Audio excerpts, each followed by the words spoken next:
zay problème am'tango eo fiainanao androany fa te laza aminao misy saza ny ampelantanan'ilay tokana torika eto Androanarivo saza n'ilay ilainao ao tokantrano misy anao tsirairay avy tony eo ate ampanateranao afanio arivo vokotavatsy ianao niany de mitory aho momba ny anarana mahagaga ny Jesosy anarana mahagaga zay anarana ekeny olana tsy takatry ny saina rehetra misy eto amboniny tany anarana tsy maintsy andolian'ny cancer anarana tsy maintsy andolian'ny areti-po anarana tsy maintsy andolian'ny fahalemenan'ny paralysisy amin'ny tongotra rehetra anarana tsy maintsy andolian'ny fahatapahana lalan-draha Jesosy tsy ela amin'ny zavatra hay mitoriko aminao sy mamerina anao raha-pitso izy raha vitany nikarakaranao androany mba mitiafa moazy dia ty aloha zany dia ohatra ny tena tonga saina za tsy hoany tambarotra ny rapitsy ka hivavaka dia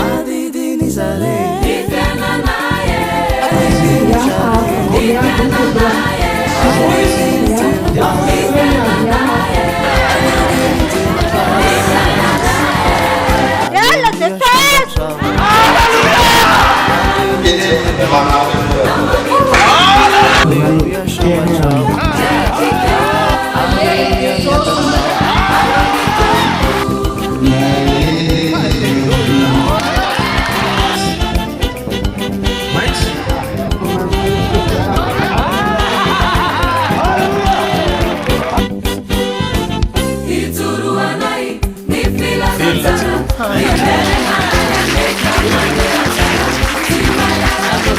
dia faly raha vatsika tsiray aby isa tokantrano ary rasoa ho anisa matan'olona isa tokantrano zay manaraka an'izao fandaran'izao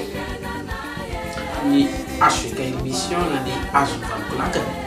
izay tsy fiangonana fa iraka mitoro ny filazantsara